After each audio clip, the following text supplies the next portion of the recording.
correlated subquery. Okay, so query inside another one query, and table name. Okay, like an object name. Table one. Okay, T1 like that. Okay, wherever it's needed, then you can use the reference. With the help of it, you can refer its data. Okay, maybe the column and its corresponding value. So that is called correlation name. Okay, so we are going to see examples and the syntax of correlated subquery. So here you can see there are two tables. This first one is called student table. The second one is marks table. So this table consists of student ID and name, and this is also student and name, and the same record sets are for the student ID. The values are available. So this is common. Okay, student ID is common in both tables. Now these tables can have a relations, right? So we can apply something with a with an relational operator. Okay, with the help of it, just like a join. Okay, when you apply some values, some columns are supposed to be common. Then only we can work with two tables, right? Two tables are more. Somewhere it is supposed to have a common column with the values. Okay, so here student is the common one. Okay, unique values are there. So, if you want to fetch the data of, there is an ID called V002. Okay, so V002 name alone here, marks is here. So, how you will write the query? Select start from marks table. Okay, this table alone you will work. You will avoid this table. So I'll go with this table. Select start from marks where student ID is equal to 2 means okay V002.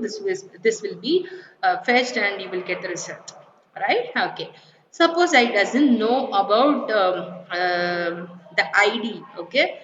ID of so everything is going to be a little dynamic now in the second query.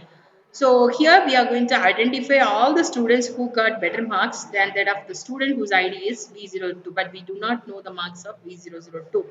So in such case, forget the first part, okay, second part. Okay, so we just want some particular student we are pointing out, and the marks of others are supposed to be okay. If it is greater, then list out, okay. It may return 0 or null, okay, like that. So we are going to see how to write this query. This is also nested query. Okay.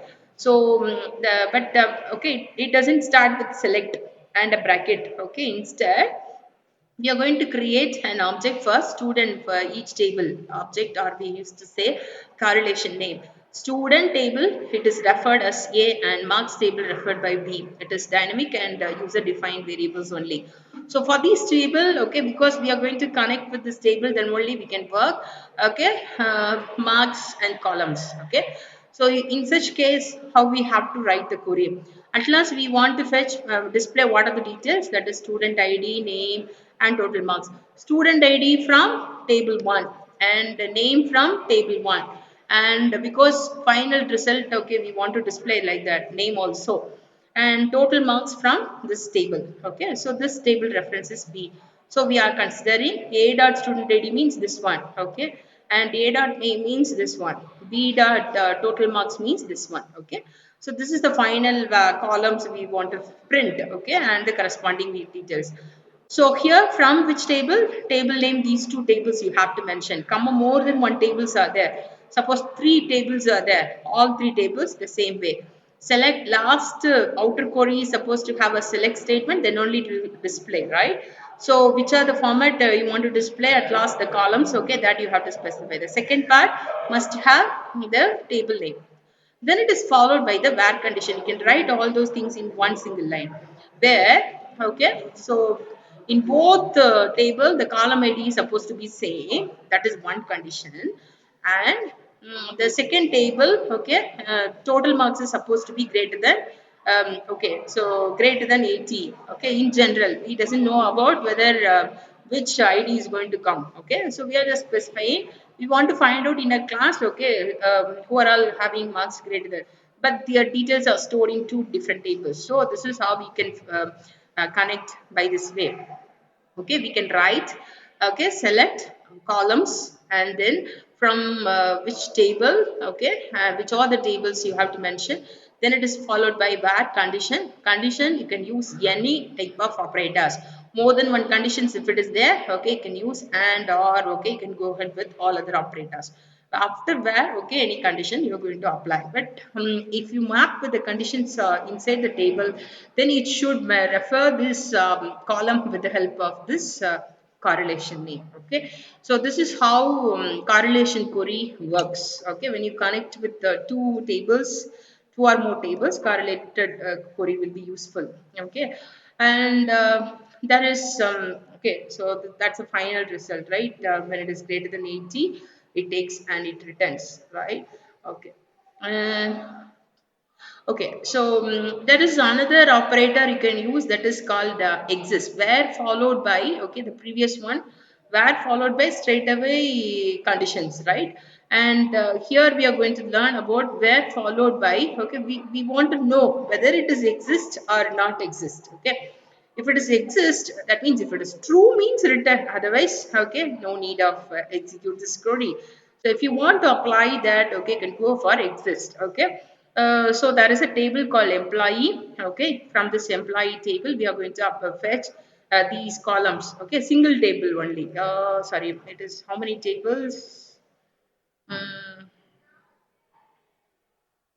Actually, employee A and employee B, two tables were there. Okay, there were two tables, and employee ID, okay, and the manager ID, first name, last name, these details you want to fetch it from employees table A. Okay, so we are just going to write the condition where if it is exist, manager ID and employee ID are same, okay, then only you just fetch those employees. Okay, so fetch those employees. That means, okay, who are the employees are assigned with the, maybe under a manager, five, so five employees may be there. They all have the same manager ID code. So likewise from this table it is fetched. But we are checking whether it is exist or not. Exist, okay, query will return the value that is true or false. Okay, if it is true only, the outer query is going to be executed. Okay, so if you put not exist means, okay, those employees are unique employees. Okay, that means manager ID and employee ID are not okay, manager ID. And okay, so here we have checked the manager ID. Okay, this, okay, maybe for some other employees the manager ID will be repeated, but some managers may not be assigned with the employees, so those managers are going to be listed out in the last query when you put not exist. Okay, that's a use of subquery when you work with more than one table. Okay, so you have to point it out. Okay, like how which are the columns you want to display. Okay, that details you have to put, and select create an correlation name for the corresponding table. Then after where you can go for straight away write the conditions, or we can put exist and not exist or any other operator. Okay, so you can apply with the help of it. Okay, you can work with correlated subqueries. Thank you.